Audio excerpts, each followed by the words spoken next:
Welcome to Jamuna bank presents TVS match anatomy. সমৃদ্ধির এই অগ্রযাত্রায় ভালো রেখেছি গ্রাহককে, ভালো রেখেছি অর্থনীতিকে, ভালো রেখেছি বাংলাদেশকে, কারণ ভালো ব্যাংক মানেই যমুনা ব্যাংক। দর্শক, আমরা জানি যে সুপার 8-এর খেলা কিন্তু শুরু হয়ে গেছে এবং আমরা গতদিন সেই ম্যাচ দেখেছি, খুব দারুণ ম্যাচ হয়েছে। এবং এখন ফার্স্টের দিকে যেটা হচ্ছিল যে খুব লো স্কোরিং ম্যাচ, এখন কিন্তু সুপার 8-এর খেলা শুরু হবার পর সেই জায়গা থেকে আমরা আসলে বেশ ভালোভাবে হাই স্কোরিং ম্যাচ দেখছি। বাট আগামীকাল ভোরবেলায় অর্থাৎ বাংলাদেশ সময় 6:30 বাংলাদেশ মুখোমুখি হবে অস্ট্রেলিয়ার, অর্থাৎ সুপার 8-এ তাদের প্রথম খেলা। তবে আমরা চাইবো যে বাংলাদেশ এবার অবশ্যই খুব ভালো একটা স্কোরের ম্যাচ খেলবে এবং যেহেতু প্রতিপক্ষ অস্ট্রেলিয়া, সেটা একটা টেনশনের কারণ। 21 তারিখে প্রতিপক্ষ অস্ট্রেলিয়া, 22 তারিখে আবার মুখোমুখি হবে ইন্ডিয়ার সঙ্গে, 25 তারিখে ম্যাচ রয়েছে আফগানিস্তানের সঙ্গে। বাট অ্যাজ এ বাংলাদেশে আমরা চাইবো যে আমাদের টিম খুব ভালো করবে, যেমনটা তারা আশা জাগিয়েছে আমাদের মনের মাঝে। একটা স্বস্তির নিঃশ্বাস আমরা ফেলেছি যে আমরা আসলে সুপার 8-এ উঠে গেছি। সেই জায়গা থেকে আমার মনে হয় যে আমরা একটা পজিটিভ ভাইব নিয়ে আজকে শো শুরু করতে পারি। সবাইকে ওয়েলকাম করছি আরও একবার Jamuna bank presents TVS match অ্যানাটমিতে। সঙ্গে রয়েছে মৌসুমী মৌ, আমার সঙ্গে আছেন ফর্মার ক্রিকেটার ও Bangladesh national cricket team Hasibul Hossain Shanto. Hello, কেমন আছেন? জি আলহামদুলিল্লাহ, ভালো আছি। এবং সেই সাথে নিউ ইয়র্ক থেকে আমাদের সঙ্গে যুক্ত হয়েছেন স্পোর্টস জার্নালিস্ট রিয়াসাদ আজিম। হ্যালো, কেমন আছেন? আলহামদুলিল্লাহ, ভালো আছি। আপনি ভালো? খুব ভালো আছি। আপনার কাছে আসবো, আমি একটু শান্ত ভাইয়ের কাছ থেকে ঘুরে আসছি। শান্ত ভাই, বাংলাদেশের ম্যাচ এবং সেটা নিয়ে আমরা খুব এক্সাইটেড। অনেকে মনে করছিল যে সুপার 8-এ আমরা আসলে যেতে পারবো না, যেটা আমি নিজেও ভেবেছি আর অনেকেই ভেবেছে। বাট খুব ভালো ক্রিকেট খেলেছে আমাদের বোলাররা, বিশেষ করে, যার জন্য হয়তো আমরা টপকে গেছি। এবং আমি শুরুতে বলছিলাম যে একটু লো স্কোরিং ম্যাচগুলো আগে হয়েছে, বাট এখন সুপার 8-এ যাবার পর উইকেট যেহেতু চেঞ্জ হয়েছে, সেই জায়গা থেকে কিন্তু বেশ হাই স্কোরিং ম্যাচ আমরা দেখছি। সো আপনি কি মনে করছেন? না, অবশ্যই আমরা শুধু বোলিং করে যে সেকেন্ড উঠেছি তা না, কিন্তু আমাদের মিডল অর্ডার ব্যাটসম্যানরাও কিন্তু রান করেছে। যদি আপনি সাকিবের, নেদারল্যান্ডের সাথে সাকিবের ইনিংসটা যদি দেখেন, ওই ইনিংসটার কারণে কিন্তু নেদারল্যান্ডকে আমরা কিছু রান করতে পেরেছি, যার কারণে বলাররা সেই বোলিংটা করতে পেরেছে। মাহমুদুল্লাহ রিয়াদ বলেন, তহিদ হৃদয় বলেন, যদি বলেন যে উপরের ব্যাটার যারা ছিলেন, উপরের সারি ব্যাটাররা, ওই জায়গায় একটু আমাদের বিশেষ করে বলবো শান্ত, লিটন, তামিমও একটা ম্যাচ ভালো খেলেছে, জুনিয়র তামিম। তো সেদিক দিয়ে চিন্তা করলে উইকেটও স্লো ছিল, হয়তো বা তার ফর্মে আসতে পারেনি, সেই কারণে আমরা অত রান করতে পারিনি। বাট বলাররা অবশ্যই ভালো বল করেছে, স্পিন থেকে শুরু করে পেস বোলিং যারা বোলিং করেছে, তাসকিন, জুনিয়র সাকিব, মুস্তাফিজ তো নো ডাউট চমৎকার বোলিং করেছেন। তো আমার মনে হয় যে বোলার যারা আছেন এখন সেকেন্ড রাউন্ডে যারা আছি, বোলার এখানে উইকেটটা কিন্তু একদমই লাস্ট দুটো ম্যাচ আমরা যেটা দেখেছি অনেক রান হচ্ছে। তো বলারদেরকে উইকেটটা রিড করতে হবে যে এই উইকেটে কী ধরনের বোলিং করতে হবে। যদি রিড করে তাদের যে ফর্ম আছে সেটা যদি কাজে লাগাতে পারেন, অবশ্যই ভালো একটা রেজাল্ট আসবে। বাট কথা হচ্ছে ব্যাটারদের নিয়ে, এ ধরনের উইকেটে যদি ব্যাটসম্যানরা রান না দেন, তাহলে বাংলাদেশের জিতাটা টাফ হয়ে যাবে। বিকজ উইকেটটা একটু ইভেন উইকেট, বোলিংও মোটামুটি হচ্ছে, ব্যাটসম্যানরা তাদের শর্টস খেলতে পারছেন। তো আমার মনে হয় যে ব্যাটার যারা আছেন, যারা উপরে সারি ব্যাটসম্যান আছেন, তাদেরকে প্রথম 6 ওভারটা অবশ্যই ইউটিলাইজ করতে হবে। যদি ইউটিলাইজ করতে পারেন, লিটন বা শান্তকেও যদি একজন বড় একটা রান করতে পারেন, তাহলে অবশ্যই ভালো একটা রেজাল্ট আসবে আমি মনে করি। এক্স্যাক্টলি। বাট এই মাঠেই কিন্তু সাউথ আফ্রিকা তাদের সুপার 8-এর প্রথম খেলাতে 194 করেছে এবং ইউএসের মতো টিম 176 করেছে। তার মানে কিন্তু আমার মনে হয় যে সেটা আসলে অসম্ভব না। আবার যদি একটু অন্য প্রসঙ্গে যাই, যেটা বলছিলেন যে আমাদের বোলিং ডিপার্টমেন্ট খুব ভালো, জুনিয়র সাকিবের কথা বলতে হবে যে হায়েস্ট উইকেট টেকারদের মধ্যে 3rd পজিশনে রয়েছে যৌথভাবে, এবং সেখানে প্রতিপক্ষ ব্যাটার কিন্তু অস্ট্রেলিয়ান ব্যাটার। যদি আমি আরেকটু রিভার্স করে বলি যে অস্ট্রেলিয়ান বোলার ভার্সেস আমাদের ব্যাটার, সেখানেই কিন্তু আমরা অনেকটা পিছিয়ে যাচ্ছি। শান্ত ভাই, একটু তো পিছিয়ে যাচ্ছি। আমাদের অস্ট্রেলিয়ান বলার যেমন স্টাক আছেন, জাম্পা আছেন, জেসল হুল আছেন, সো আমি মনে করি ওরা অনেক চমৎকার বলার। বাট এখন যে উইকেটটা খেলা হবে, সেখানে কিন্তু ব্যাটসম্যানদের রাজত্ব একটু বেশি থাকবে। আমরা ইংল্যান্ড ওয়েস্ট ইন্ডিজের খেলাটা যদি এই সকালে দেখি, সেখানেও কিন্তু অনেক রান হয়েছে এবং ইংল্যান্ড সেটা খুব সুন্দরভাবে চেস করেছে, বিকজ বোলিংটা ওয়েস্ট ইন্ডিজ ভালো করতে পারেনি। সো সেক্ষেত্রে আমি বলবো যে বাংলাদেশকে জিতে হারি পরের কথা, যদি আমাদের ভালো একটা রেজাল্ট করতে, ভালো যদি আমরা ফাইট করে, হ্যাঁ, সো সেক্ষেত্রে আমাদের প্রথম সারি ব্যাটার যারা আছেন তাদেরকে অবশ্যই রান করতে হবে। এখানে কোনো সেকেন্ড চয়েস নেই। যদি আপনি রান না করতে পারেন, 6 ওভারের যে অ্যাডভান্টেজটা, পাওয়ার প্লের অ্যাডভান্টেজটা অবশ্যই নিতে হবে এবং একটা উইকেট গেলে খুব ভালো হয়। বাট এই 6 ওভারে যদি আমরা 40, 45 বা 50-এর মতন করি, তাহলে আমার মনে হয় যে আমাদের যে মিডল অর্ডার ব্যাটসম্যান যারা আছেন তারাও একটু সাহস পাবেন, হাতে উইকেট থাকবে, তারাও একটু স্ট্রাইক রেট বাড়ানোর চেষ্টা করতে পারবেন। সো আমার মনে হয় যে যদি হাতে উইকেট রেখে আমরা 6 বার থেকে বের হতে পারি, তো আমাদের তৌহিদ হৃদয় আছে, মাহমুদুল্লাহ আছেন, সাকিব আছেন, জাকির আলী অনেকেও খারাপ খেলছেন না, তো ওনারা আমার মনে হয় তারা কিছু একটা রান দিতে পারবে। যদি রান দিতে পারে সেই ক্ষেত্রে আমাদের যে এখন যে বোলিংয়ের যেই অবস্থা, যে ধরনের বোলিং আমরা করছি, সেখানে আমরা হয়তোবা কিছুটা হলেও ফাইট দিতে পারবো। ফাইট মানে কি, জিততেও পারি, হু নোজ। হ্যাঁ। বাট বোলিংয়ের ক্ষেত্রে যেটা বলবো, যে আবারও বলবো, ডিফারেন্ট উইকেটে এতদিন বল করেছি, উইকেটটা একটু বোলিং ফেভার ছিল, স্লো ছিল, আনইভেন বাউন্স ছিল, সেই ক্ষেত্রে এখন কিন্তু সেটা পাবেন না। সো ওইখানে ব্যাট বল যদি করা হয় সেটা কিন্তু পানিশড হবে।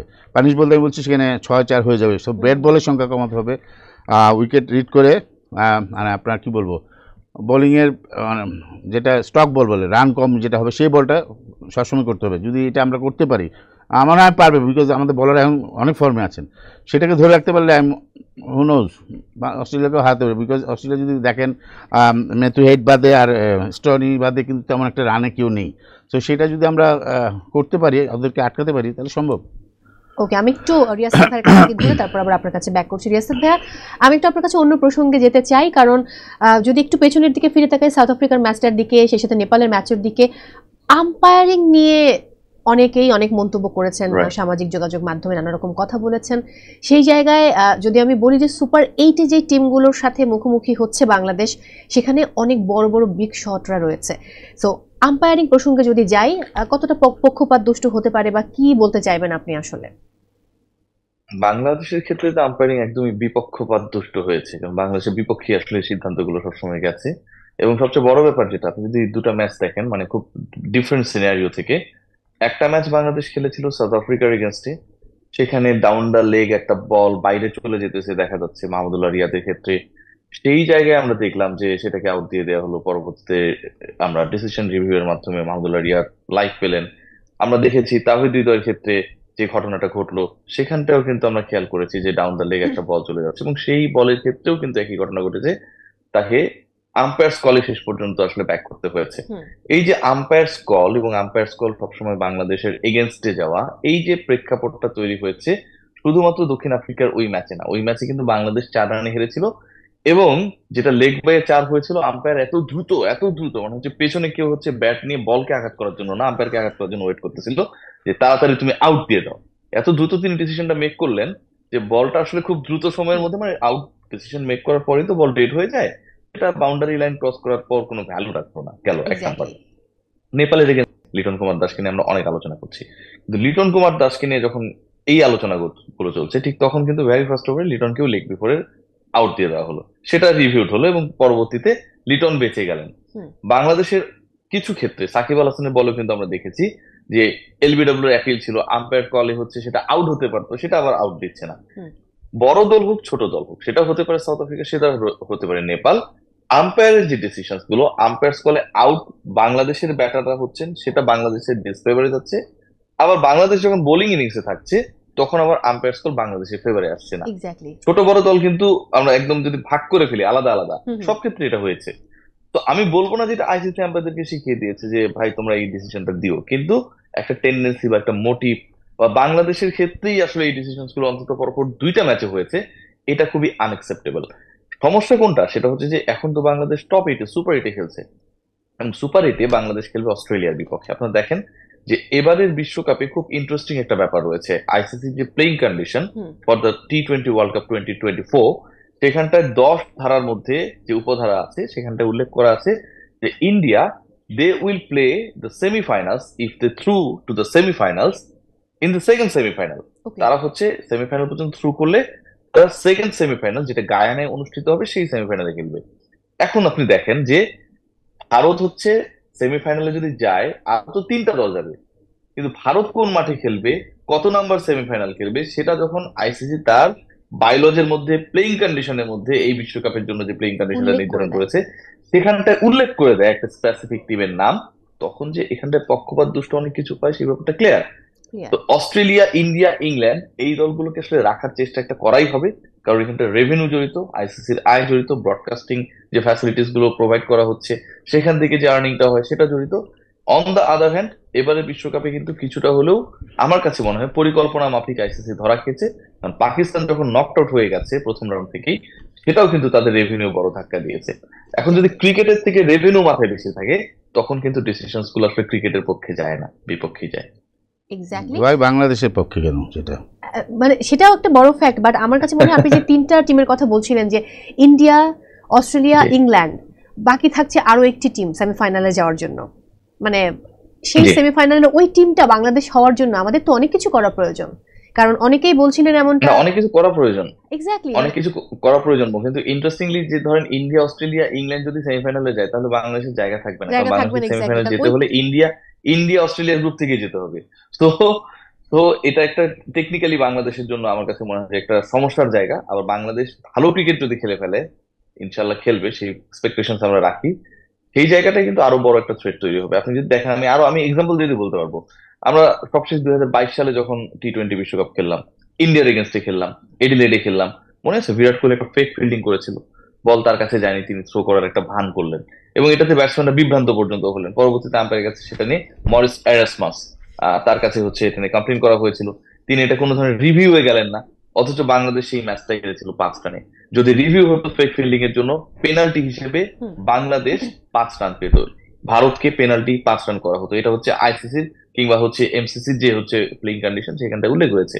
তো বাংলাদেশের ক্ষেত্রে কিন্তু এই ডিসিশন গুলো সবসময় এগেনস্টে গেছে, কারণ বাংলাদেশের ক্ষেত্রে যেহেতু এগেনস্টে গেছে, so I have to say যে বাংলাদেশের এগেনস্টে আম্পায়ারিংটা যাচ্ছে।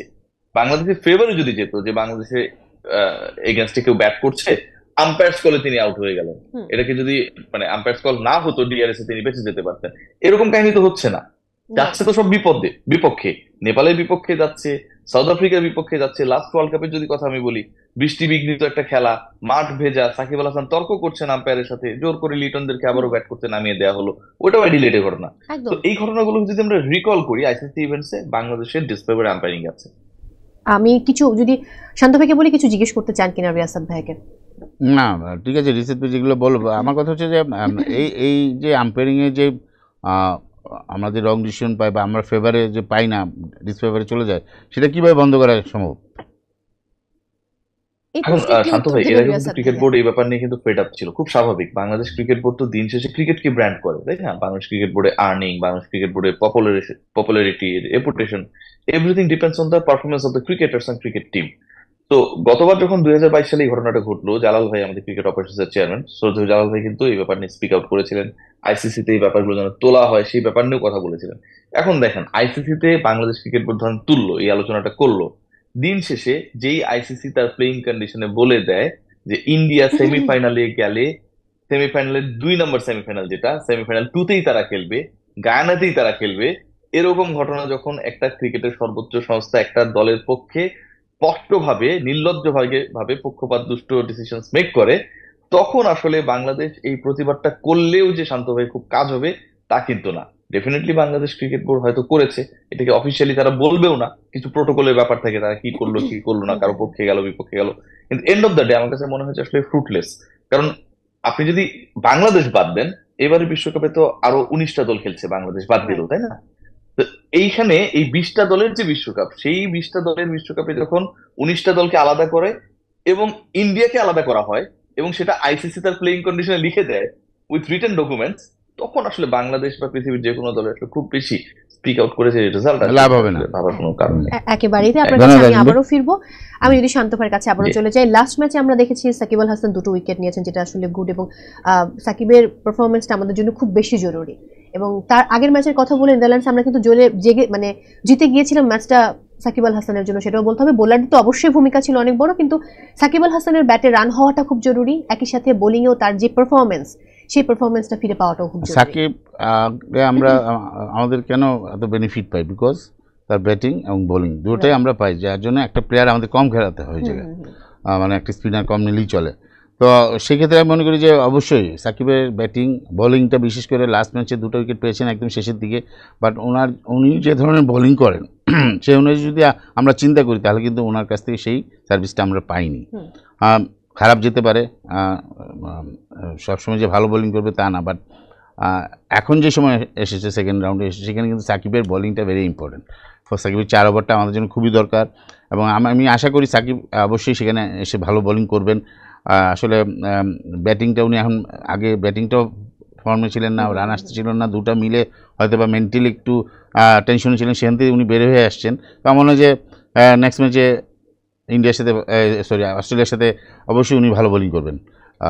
অস্ট্রেলিয়ার সাথে ভালো বোলিং করলেই কিন্তু উনি যদি ভালো বোলিং করেন তাহলে কিন্তু আমাদের আরও বেটার বোলিং লাইন আপ হয়ে গেল। ঋষাদ তো ভালো বোলিং করছেন, সাথে আমাদের 3 পেস বোলার চমৎকার বোলিং করছে। যতই যা বলি তিন স্পিনার আমাদের, মানে যদি বলেন ঋষাদ এবং সাকিব, হ্যাঁ 2 স্পিনার এবং বাকি 3 জন পেস বোলার। মাহমুদুল্লাহ যদি দরকার বোলিং করেন, বাট যাই বলি না বলি, এখন যে ধরনের উইকেটে খেলা হচ্ছে, সরি, বলারদেরকে অবশ্যই এখন কিন্তু চিন্তা করে বল করতে হবে।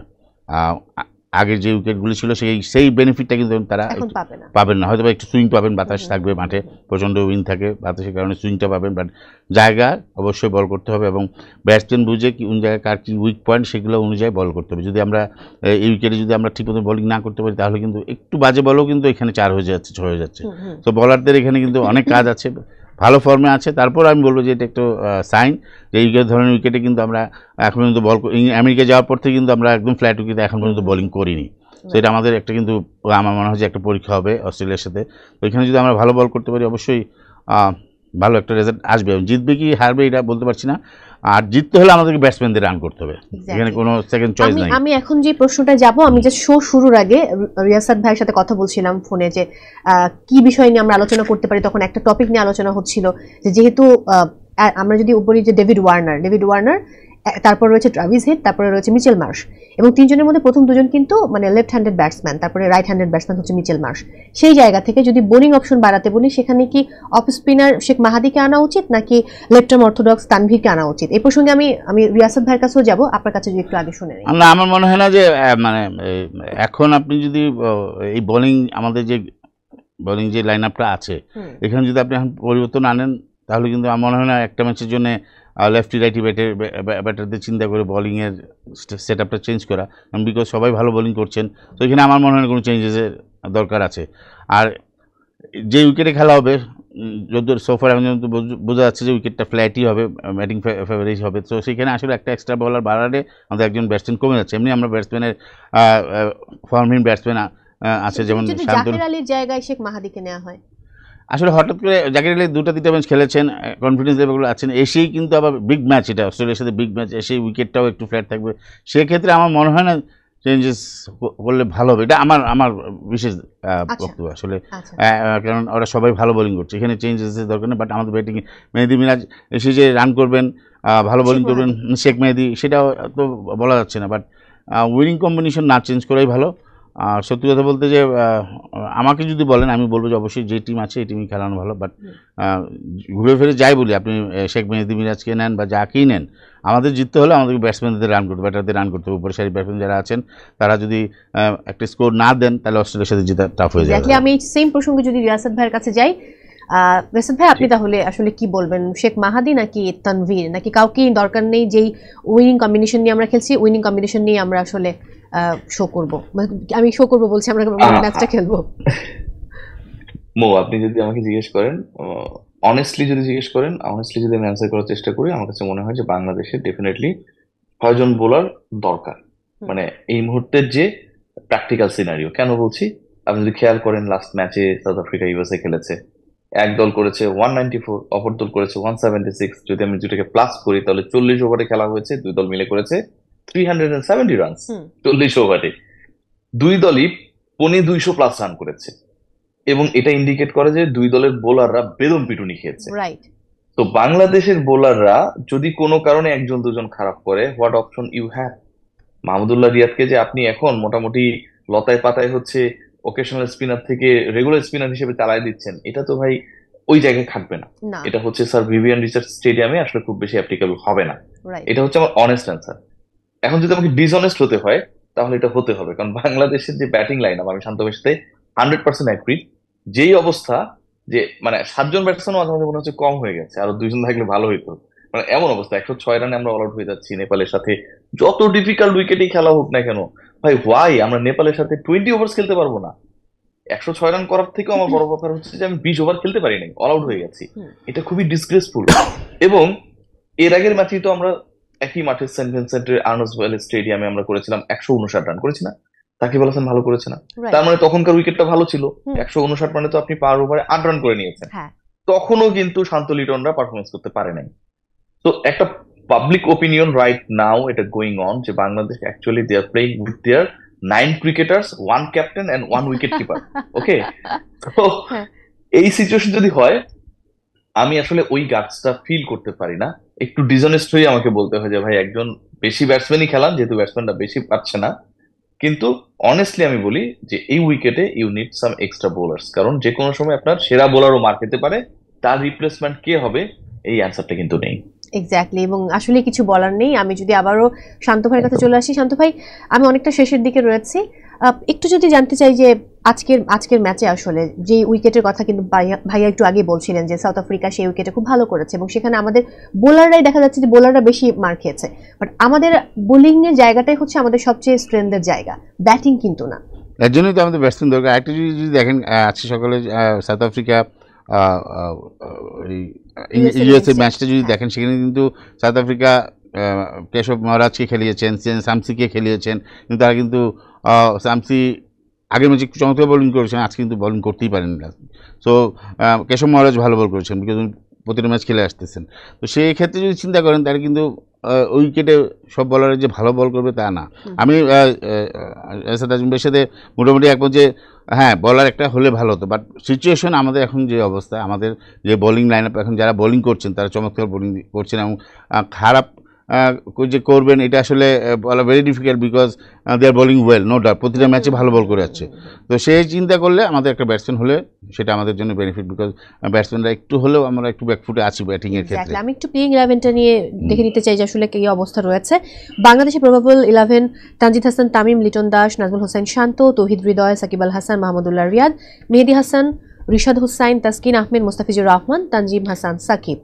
অন্যদিকে অস্ট্রেলিয়ার দিকে যদি তাকাই, David Warner, Travis Head, Mitchell Marsh, Glenn Maxwell, Marcus Stoinis, Tim David, Matthew Wade, Ashton Agar, Mitchell Starc, Adam Zampa এবং জশ হ্যাজেলহুড। মানে মেহেদী হাসান কি মানে টিমে রাখা হয়েছে? মাহদী হাসানকে এখানে আসলে বলা হচ্ছে, এটা আমি প্রবাবল একাদশের কথা বলেছি, বাট আমরা এখনো জানি না যে এক্স্যাক্টলি কোন একাদশটা আমরা আসলে মানে খেলানো হচ্ছে। এটা আসলে কালকে সকালে জানা যাবে, ভোরবেলা জানা যাবে, বলা যাচ্ছে না, কারণ মেহেদী কিন্তু ব্যাটিং খারাপ করেন না, এই জায়গাটা চেঞ্জ আসলেও আসতে পারে, বোলিংটাও কাজে দিতে পারে। অ্যান্ড এটা আসলে ওইখানে উইকেট দেখে কি ধরনের সিচুয়েশন বুঝে তারপরে আসলে ডিসিশন নিবে বাংলাদেশ টিম। এক্স্যাক্টলি, আমি একটু প্লেয়ার টু ওয়াচটা দেখে নিব। তানজিম হাসান সাকিব লাস্ট 3 টি20 উইকেট নিয়েছেন 8টি, এভারেজ হচ্ছে 6, ইকোনমি 4.4। অন্যদিকে অস্ট্রেলিয়া আরাম জাম্পা লাস্ট 3 টি20তে উইকেট নিয়েছেন 7টি, এভারেজ 10 এবং ইকোনমি হচ্ছে 5.8।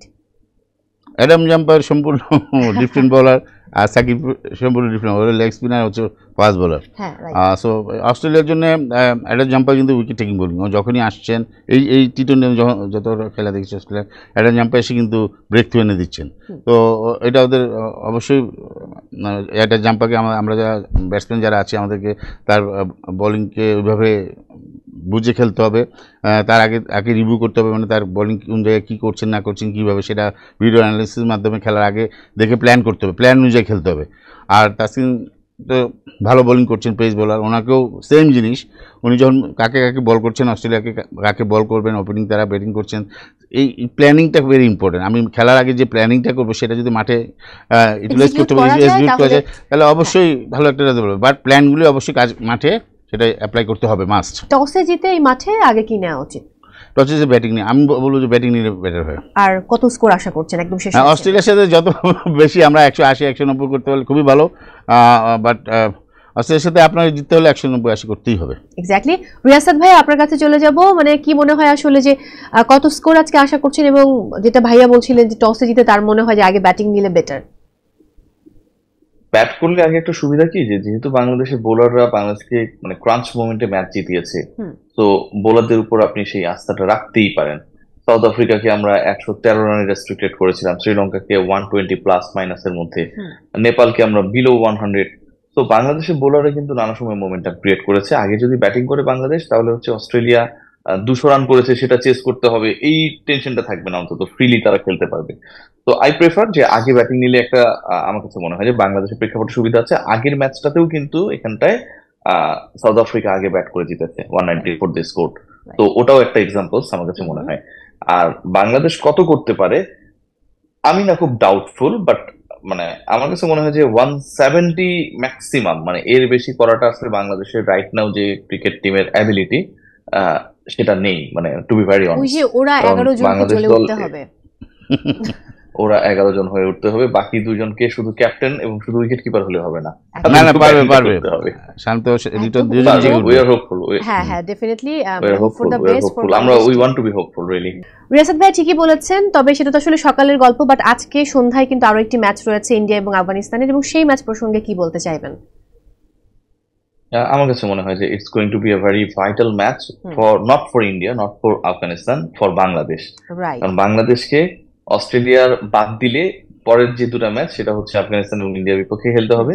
দুই দলই যেহেতু একে অপরের সাথে মুখোমুখি হবে, তো Bangladesh could have some better chance to make some idea যে বাংলাদেশের অস্ট্রেলিয়া, এক্সেপ্ট অস্ট্রেলিয়া, পরের দুটো গেমস আসলে কেমন হতে পারে। আফগানিস্তান তাদের লাস্ট ম্যাচে খুবই পোর ক্রিকেট খেলেছে এগেনস্ট ওয়েস্ট ইন্ডিজ, একদম। এবং ইন্ডিয়া এবারের বিশ্বকাপে এখন পর্যন্ত তারা মানে অনেক খারাপ খেলেনি, খুব একটা ভালোই খেলেছে। বিরাট কোহলি খুব একটা টাচে নেই, সেটাও সত্য। তো বাংলাদেশের কাছে মনে হয়, আমার কাছে মনে হয় যে বাংলাদেশ প্রত্যেকটা ওয়ার্ল্ড কাপেই হচ্ছে কোনো না কোনো বড় টিমের এগেনস্টে আসলে চমক দেখায়, মানে কম বেশি। সব এডিশনে সেটা পেরেছে তা না। তো এবার সুপার এইটে বাংলাদেশ আফগানিস্তানের থেকে র্যাঙ্কিং এ কিন্তু বাংলাদেশের অবস্থানটা ভালো, টু বি ভেরি অনেস্ট। টি-20 র্যাঙ্কিং এ বাংলাদেশ আফগানিস্তানের উপরে রয়েছে। ইন্ডিয়া অস্ট্রেলিয়ার যে কোনো একটা দলকে যদি বাংলাদেশকে হারাতে হয়, আমার কাছে মনে হয় এই ম্যাচটা খুব গুরুত্বপূর্ণ রোল প্লে করবে to make some ideas. Definitely. আমি যদি শান্ত ভাইয়ের কাছে আসি, আমার কাছে কেন যেন মনে হয় যে, আমার কাছে না সবাই বলবে এটা, যে আফগানরা সবসময় ইন্ডিয়ার বিপক্ষে খেলতে গেলে খুব টেনশন তাদের মধ্যে কাজ করে। তো সেই ক্ষেত্রে আসলে কি বলতে চাইবেন? তারা অনেক বড় বড় ক্রিকেটার বলে, মানে আফগান ইন্ডিয়ার খেলাটা হচ্ছে যে আফগান বলার ইন্ডিয়ার ব্যাটসম্যান ব্যাটার আর কি। তো দেখা যায় যে ইন্ডিয়ান ব্যাটাররা এত স্ট্রং, সেক্ষেত্রে ইন্ডিয়ান আফগানিস্তান বলাররা একটু হলেও সেক্ষেত্রে ব্যাটসম্যানদের একটু হলেও ভয় পায়। তো সেক্ষেত্রে দেখা যায় যে ইন্ডিয়ানরা আফগানিস্তানের সাথে চমৎকার ব্যাটিং করেন, রানও তুলতে পারেন। তো সে আর ইন্ডিয়ান ব্যাটসম্যানরা সবসময় স্পিন ভালো খেলে, সেই জায়গায় আমার মনে হয় আফগানিস্তান ইন্ডিয়াকে একটু হলেও ভয় পায়। আর সত্যি কথা বলতে আফগানিস্তানে যদি উপরে তিনজন ব্যাটার আছেন যারা গুলবাজ রান করছেন, তারা যদি আর্লি আউট হয়ে যায়, যেটা আপনি ওয়েস্ট ইন্ডিজের সাথে আপনি দেখেছেন যে আর্লি তিনজন আউট হয়ে যাওয়াতে আফগানিস্তান কিন্তু দাঁড়াতেই পারে, মাঝে রয়েছে গুলবাদি। হ্যাঁ। সো আমার মনে হয় যে আফগানিস্তান যদি আর্লি উইকেট পড়ে যায় 2-3টা, তাহলে কিন্তু বড় রান করতে গেলে তাদের জন্য সমস্যা। ওদের মিডল অর্ডার সবসময় কিন্তু একটু স্ট্রাগল করে। সো ওদের বোলিং সেটা বোলিংয়ের ক্ষেত্রেও দেখা যাচ্ছে যে ইন্ডিয়া সেক্ষেত্রে তাদের বোলিংটা খুব সুন্দর হ্যান্ডেল করে, এবং ইন্ডিয়ার ব্যাটিং লাইন আপ এত ডিপ যে একজনকে বাদ দিলে কাকে আরেকজন চলে আসেন ব্যাটিংয়ে। সো সেই ক্ষেত্রে আমার মনে হয় যে ইন্ডিয়া আফগানিস্তানের চেয়ে অনেক এগিয়ে আছে। যেটা রিয়াসাত ভাই বলছিলেন যে বাংলাদেশের জন্য একটা ভালো মানে পরীক্ষা, মানে আমি কী বলবো, ইন্ডিয়া কী ধরনের ক্রিকেট খেলছেন, আফগানিস্তান কী ধরনের ক্রিকেট খেলছেন, উইকেটটা কী ধরনের বিহেভ করছে, সেটা একটা ভালো অ্যানালাইসিস করতে পারবে। সেটা যদি কাজে লাগাতে পারে অবশ্যই বাংলাদেশের জন্য হেল্প হবে। ডেফিনেটলি। রিয়াসাত ভাইয়ের কাছে যাবো, যেটা ভাইয়া বলছিলেন যে হ্যাঁ বাংলা মানে আফগানিস্তানের টপ অর্ডাররা খুব একটা ভালো করে ফেললে খুব ভালো, বাট মিডল অর্ডারে তেমন কেউ নেই। বাট অন্যদিকে যদি একটু তাকাই, এখন পর্যন্ত বোধহয় টপ উইকেট টেকার ফজল হক ফারুকী রয়েছেন আফগানিস্তানের বোলার, এবং আমি ভুল না করলে টপ উইকেট টেকারদের মধ্যে বোধহয় 2 জন রয়েছে আফগানিস্তানের বোলার। আমি রিয়াসাত ভাই আপনি আরো ভালো বলতে পারবেন। তো সেই জায়গা থেকে যে একটু আগে বলছিলেন যে আফগানদের বোলিং ভার্সেস হচ্ছে ইন্ডিয়ার ব্যাটিং, বাট যখন ইন্ডিয়ার বোলিং ভার্সেস আফগানদের ব্যাটিং চলে আসে, সেখানেই বোধহয় আফগানদের দুর্বলতা দেখা যায়। হ্যাঁ, সবচেয়ে বড় ব্যাপার যেটা, হ্যাঁ ডেফিনেটলি এটা ট্রু। তবে একটা ব্যাপার মাথায় রাখতে হবে মো, একটু টেকনিক্যালি যদি আমরা চিন্তা করি, যে আফগানিস্তানের কিন্তু number of players they are playing in the IPL in every edition. তো এই যে আফগানিস্তানের উত্তরণ, আফগানিস্তানের একটা বড় দল হয়ে ওঠার যে চেষ্টা, এবং সেই চেষ্টার একটা সবচেয়ে বড় পালক অ্যাড হয়েছে কিন্তু এবার তারা টপ 8-এ গেছে। এবং কোন দলকে তারা আসলে ওখান থেকে বাদ করে দিয়েছে? নিউজিল্যান্ডের মতো একটা দল।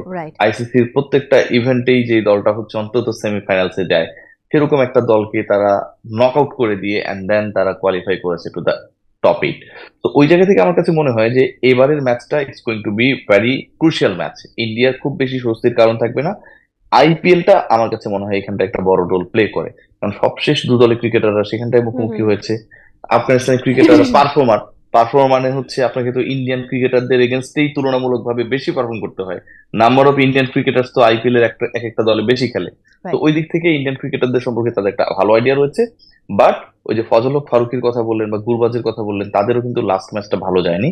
12 উইকেট নিয়েছেন ফারুকী প্রথম 3 ম্যাচে, হ্যাঁ কিন্তু সবশেষ যে ম্যাচটা খেলেছেন সেখানটায় কিন্তু তিনি মার খেয়েছেন, এবং সেখানটায় তার ইকোনমি ছিল 12+, মানে প্রতি ওভারে 12+ অনেক রান অনেক দিয়েছেন। বাজে। ভয়াবহ ধরনের তাকে পিটানো হয়েছে। রেজিস ভাই, এখানে আমার এবং যে আমরা খেয়াল উইকেট করি পাওয়ার রাহুল- বেশি একটা কারণ হচ্ছে পাপুয়া নিউ গিনি এবং উগান্ডার সাথে উইকেট পেয়েছেন, সেইটাও একটা হ্যাঁ, ফ্যাক্টর একটু আছে। দুর্বল দলের বিপক্ষে ভালো করেছে।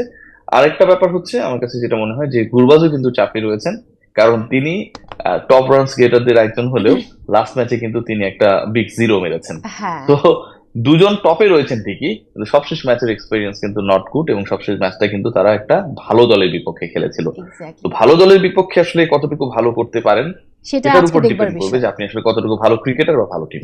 একদমই, আমি একদম শেষ করতে চাই তার আগে কত স্কোর আশা করছেন এই সন্ধ্যার ম্যাচে, অর্থাৎ ইন্ডিয়া এবং আফগানিস্তানের ম্যাচে?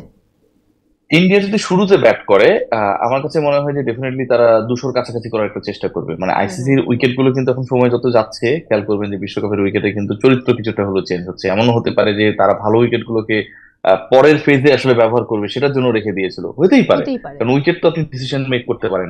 ভারত লাস্ট যে ওয়ার্ল্ড কাপ খেললো অস্ট্রেলিয়ার সাথে, সেখানটায় নরেন্দ্র মোদী স্টেডিয়ামে কয় নাম্বার উইকেটে খেলা হবে সেটাও কিন্তু প্রি ডিসাইডেড ছিল। একদম তো আইসিসি ইভেন্টস গুলোতে এই ব্যাপার স্যাপার গুলো থাকে, আমি জানি না এক্স্যাক্টলি কি, এবং এটা এক্স্যাক্টলি জানারও সুযোগ নেই, তারা এটা ডিসক্লোজ করবে না। তো যেহেতু রানস হচ্ছে, উই ক্যান থিঙ্ক যে এখানটা আসলে ভালো উইকেটে খেলা হচ্ছে, সো ভালো উইকেটে খেলা হলে ডেফিনেটলি ইন্ডিয়া যদি আগে ব্যাট করে ভালো করবে। বাট আফগানিস্তান যদি শুরুতে ব্যাট করে, আমার কাছে মনে হয় it is going to be a difficult task for them. Mohammad Siraj কিংবা জাসপ্রীত বুমরা কিংবা ভারতের যে হারমিত বোলিং সিং। ডিপার্টমেন্টটা রয়েছে, 4 জন স্পিনার, তাদের 15 সদস্যের দলে, এটা কিন্তু আমার কাছে মনে হয় যে ডিফিকাল্ট টু মানে হ্যান্ডেল, কারণ এরা Thank you. আইপিএল এরও পারফরমার, যেখানটায় you. আফগানিস্তান ক্রিকেটাররা পারফর্ম করেছে। থ্যাংক ইউ আপনাকে। আমি ভাইয়ের কাছে চলে আসবো। আপনার কি একই প্রেডিকশন যে 200 স্কোর অ্যান্ড? মানে 200-র কাছাকাছি অবশ্যই করবে, যদি এক্সট্রাঅর্ডিনারি ব্যাটিং করে ফেলে তাহলে 200-র উপরে হবে। আর যেটা বললেন যে বোলিংয়ের ক্ষেত্রে ইন্ডিয়ার বোলিং আসলে চমৎকার বোলিং করছেন। বুমরা তো নো ডাউট চমৎকার, হারজিত সিং চমৎকার বোলিং করছেন, সেই জায়গাটা তারা অ্যাডভান্টেজ অনেক বেশি পাচ্ছে। তো আমার মনে হয় যে ইন্ডিয়ার চান্সেস বেশি থাকবে। যদি এক্সট্রাঅর্ডিনারি খারাপ খেলে তাহলে আফগানিস্তানের জিতার চান্সেস আছে। থ্যাংক ইউ আজকে সময় দেওয়ার জন্য শান্ত ভাই, এবং একই সাথে রিয়াসাত ভাইয়া সময় দেওয়ার জন্য অসংখ্য ধন্যবাদ। শেষ করছি আমি, দর্শক বিদায় নিচ্ছি আজকের মতো। সবাই অনেক ভালো থাকুন। সন্ধ্যায় ম্যাচ, অর্থাৎ আজকে বাংলাদেশ সময় রাত 8:30টায় মুখোমুখি হচ্ছে ইন্ডিয়া এবং আফগানিস্তান। সেই ম্যাচ দেখার আমন্ত্রণ জানাচ্ছি। একই সাথে আগামীকাল ভোরবেলায় মুখোমুখি হচ্ছে বাংলাদেশ এবং অস্ট্রেলিয়া। তো বাংলাদেশের জন্য অনেক অনেক শুভকামনা থাকবে। সবাই অনেক ভালো থাকুন এবং থাকুন Jamuna bank presents TVS match অ্যানাটমির সঙ্গে।